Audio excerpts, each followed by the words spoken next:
Nikita Khrushchev, líder da União Soviética na época, ficou tão intrigado com a história que enviou seu auxiliar diplomático à Argentina para descobrir o que estava acontecendo. Enquanto alguns pesquisadores alegam que estes objetos podem não passar de submarinos militares disparando torpedos, outros argumentam que os submarinos não eram capazes de disparar 6 ou mais torpedos em 1960. O livro de 1970, Invisible Residents, escrito pelo pesquisador Ivan Sanderson, foi o primeiro a analisar o fenômeno OSNI. Ele revela outra característica interessante do comportamento OSNI. Em março de 1963, um submarino americano em exercício navegava conforme programado a 160 quilômetros da costa de Porto Rico. Subitamente, um submarino se desvia da rota prevista depois de detectar um objeto estranho que navegava na velocidade de 270 quilômetros por hora. Os oficiais ficaram impressionados. O OSNI viajava a uma profundidade de 6.000 metros. O som que o objeto emanava indicava que possuía um único motor e navegava a 6.000 metros de profundidade. O máximo que o submarino típico suporta descer são 2.000 metros. Então, o que quer que fosse aquele objeto, utilizava uma tecnologia superior à dos submarinos da época e até à dos atuais. A embarcação foi rastreada por quase 4 dias por todo o grupo. O objeto acelerava a velocidades impossíveis e depois parava e descansava, permitindo que a Marinha continuasse a rastreá-lo. Relatórios sobre este evento foram enviados à sede da frota St. Clement, em Norfolk, na Virgínia. Entretanto, não houve uma conclusão oficial a respeito do que foi detectado pelo sonar naquela tarde.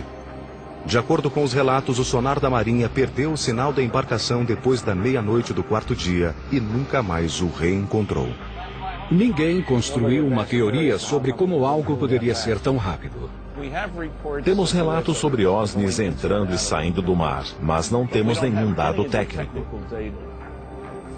Discos voadores que estão nos céus, as pessoas conseguem ver, mas o que está debaixo d'água, quem vê é a Marinha, e a Marinha não nos conta o que vê.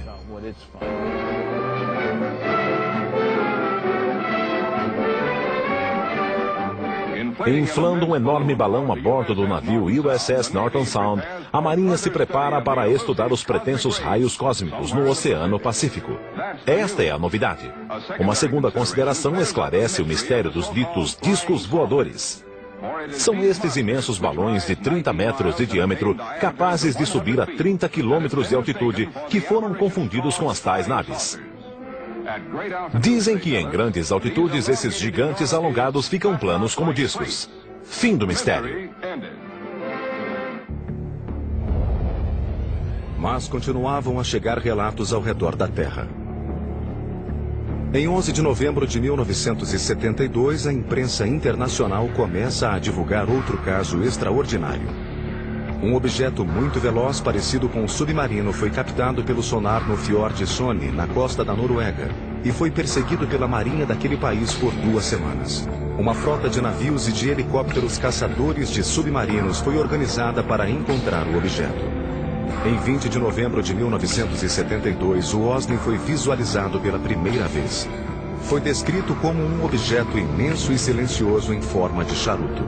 Um navio da Marinha prontamente disparou seus torpedos contra ele.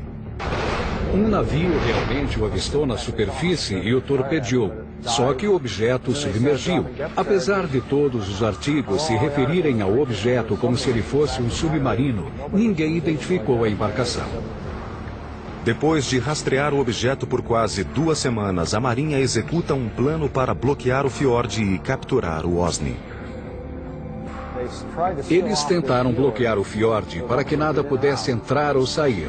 Mas mesmo assim, depois de 15 dias, o objeto desapareceu. É por isso que acho que o veículo que foi rastreado pela Marinha não era um submarino, mas sim um OSNI. A seguir, teriam Cristóvão Colombo e seu pessoal avistado OSNIs entrando e saindo do Atlântico em 11 de outubro de 1492? Um antigo caso remonta à época de Colombo, em 1492, antes do descobrimento da América. E tudo se passou no Santa Maria.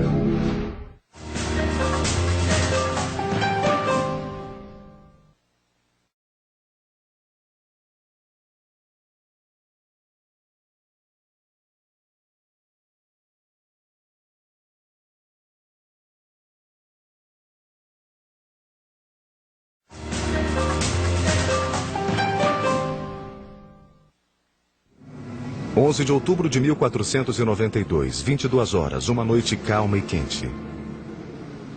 Cristóvão Colombo e seu pessoal navegavam vagarosamente por entre as partes mais profundas do Atlântico e do Triângulo das Bermudas.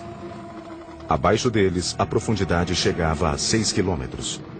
De repente, luzes incomuns foram vistas brilhando no fundo do oceano. Um antigo caso remonta à época de Colombo, em 1492, antes do descobrimento da América. E tudo se passou no Santa Maria. O nome dessa pessoa era Gutierrez. Ele estava no Santa Maria com Cristóvão Colombo e avistou um objeto em forma de disco emergindo da água.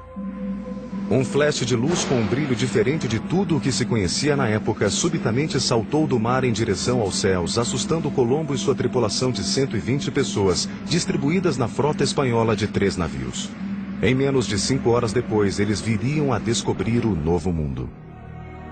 Cristóvão Colombo mantinha um diário em seu navio, e ele descreveu o que poderia ser interpretado como um fenômeno OVNI.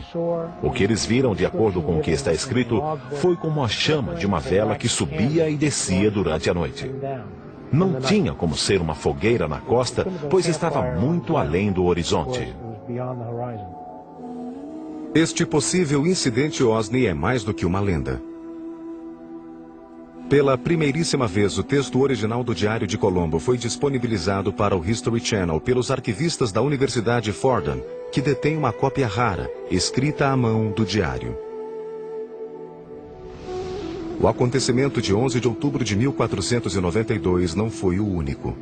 Durante a viagem de 2 meses, consta do Diário de Colombo o registro de incidentes peculiares, incluindo aparições inexplicáveis e ocorrências incomuns nos céus.